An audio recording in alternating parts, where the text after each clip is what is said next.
আসছে রমজান ও ঈদকে সামনে রেখে আপনারা বানিয়ে ফেলতে পারেন গাজরের তৈরি এই সুন্দর ও মজাদার হালুয়াটি। তাহলে চলুন কিভাবে হালুয়াটি তৈরি করতে হবে দেখিয়ে দিই। এখানে 500 গ্রাম গাজর নিয়েছি। গাজরগুলো ভালো মতো ধুয়ে খোসা ছাড়িয়ে কুচি করে কেটে নিয়েছি। এখন এই গাজরগুলো দিয়ে কিভাবে হালুয়া তৈরি করতে হয় চলুন প্রসেসিংগুলো দেখি।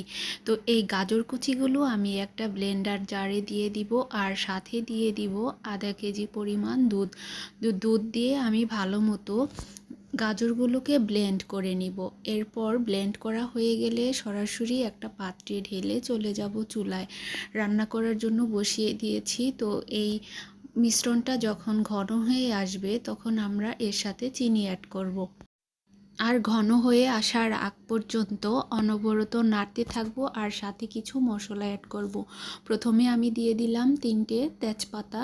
তেজপাতাগুলো মাঝারি সাইজের ছিল। আর এখন দিয়ে দিব কয়েক টুকরা দারুচিনি ও এলাচ। মশলাগুলো দেওয়ার পর খুব ভালোভাবে নেড়েচেড়ে মিশ্রণটা শুকিয়ে যাওয়া পর্যন্ত রান্না করতে থাকবো। এই যে দেখুন প্রায় শুকিয়ে এসেছে, আর কিছুক্ষণ পরই আমি এর মধ্যে চিনি অ্যাড করে দিব। শুরুতে চিনিটা দেইনি, কারণ শুরুতে চিনি দিলে হালুয়ার টেক্সচারটা ভালো আসতো না। তো এই পর্যায়ে আমি চিনি দিয়ে দিব। আমি এখানে আমার টেস্ট অনুযায়ী 1/3 কাপ চিনি দিয়েছি। আপনারা আপনাদের টেস্ট অনুযায়ী চিনি বাড়িয়ে কমিয়ে দিতে পারেন। আর চিনি দেওয়ার পর আমি এখানে কিছু বাদাম কুচি দিয়ে মিশিয়ে নিলাম। আর এখন দিয়ে দিব কিছু কিশমিশ। বাদাম ও কিশমিশ আপনারা আপনাদের পছন্দ মতো কম বেশি দিতে পারেন, এতে কোনো সমস্যা নেই। তো গাজরের হালুয়াটা প্রায় হয়ে এসেছে। এখন আমি এই পর্যায়ে 2 টেবিল চামচ মতো ঘি দিয়ে দিব। ঘি দিয়ে ভালোভাবে নেড়েচেড়ে মিশিয়ে নিব। আমার হালুয়া রান্না কিন্তু অলমোস্ট হয়ে গিয়েছে। কিছুক্ষণের মধ্যেই আমি চুলা থেকে নামিয়ে নিব।